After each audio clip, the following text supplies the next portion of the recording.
Excellent. First then, on the IDF budget. Before I do that, I'm going to give you 3 overviews to what this chapter is going to talk about. Firstly, the chapter is going to talk about the external defense that's coming from other countries for the defense budget. Secondly, on the internal support that comes from the Israeli government to the defense budget. And thirdly, why this forces complacency in Palestinian citizens and why that's incredibly bad for their morale, their mental health, and then even worse off their living situations. Firstly then, on the IDF and its budget. I want to note here that there's incredible amounts of military aid that is given to Israel that is not given to Palestine. Whether that's because Israel is a place's trading partner and Palestine isn't, or because there's just blatant Islamophobia that is actively perpetuated in the government policies. We can look to governments like the government of Donald Trump, where they actively didn't allow citizens from Islamic-ruled countries to even get visas for a little bit, or they put travel bans in those countries because they deemed them unsafe for absolutely no reason. It was an incredibly arbitrary ban. We tell you then that these outside countries invest in their economies and they invest in government bonds. When the US buys a government bond from Israel, it is actively giving them a loan, which gives them more power to be able to use against the Palestinians when you have this financial support. We tell you that even that diplomatic relationship is going to be incredibly hard. I want to chat then about the children of the conflict and what happens to the Palestinian citizens. So the IDF directly mistreats the Palestinian citizens. Children are forced into complacency by threats of sexual abuse or the implementation of that abuse when they are detained. Like I talked about earlier, there's girls that are being forced to be strip searched multiple times a day, even though they know that there's nothing that these girls could have done. Well, they're literally detained. They're still forced to strip these soldiers for their own enjoyment. We tell you then, the statistics say that almost 40% of children are hurt in these camps. And if these children aren't being hurt, then instead they're being forced to become informants with threats of sexual abuse. So they tell them, look, if you don't go home and tell us what these Palestinian people are planning, we're going to take you back and we're going to hurt you as much as we can. And that scares them. They're just kids. They're going to get scared into complacency, and that complacency causes worse situations in the long term. I want to chat a little bit then about breaking the silence, and especially on the awareness of the harm that Palestinians are being forced to deal with. And notably, a lot of this silence that is being broken comes from actual IDF members or former IDF members who realize that it's not okay for these things to be happening to the Palestinian citizens. There's testimonies that are given for the confirmation of killing and harm that is actually occurring. So even though the Israeli state and the Jewish diaspora continue to claim that this isn't occurring, we have actual insider proof from people who are in the army itself telling us these things are occurring. Excellent.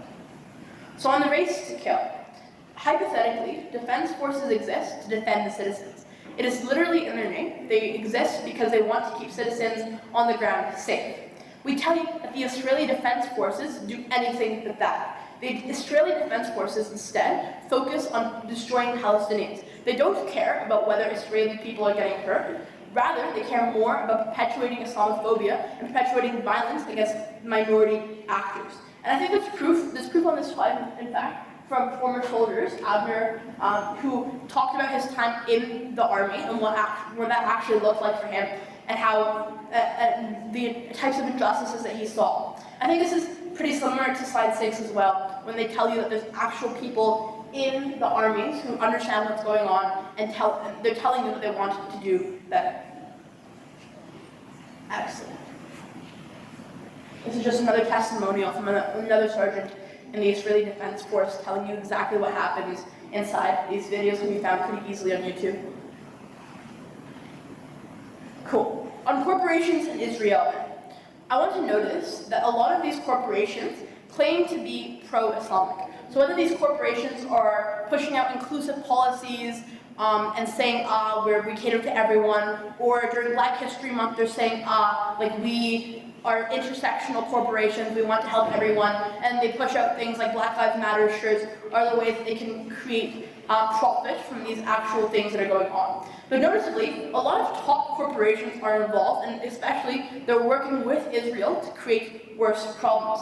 So corporations like Motorola and Airbnb are all places that still exist in Israel and who are still continuing to perpetuate violence. Because notably, when a corporation exists in a place, it is giving that place jobs. So So when Motorola exists in Israel, it's actively giving Israeli people jobs, and that funnels more money into the economy, more money that is then taken by taxes by the Israeli government, and that's then reinvested into the Israeli military forces. We tell you that that is the cycle of perpetuation. That's so bad. But notably, on companies like Airbnb, where they do things like say, we're not going to have unlawful properties on our site anymore. We're going to take off all properties that are being forcibly taken, or they're in the places where we don't want them. They're actually being sued. So we have class action lawsuits from Israel lawyers who are saying, no, you must put these properties back on. And so these corporations, even if they're trying to help, they're folding and they're saying, no, okay, we're being sued, let's just put them back on there. And they've stopped their actual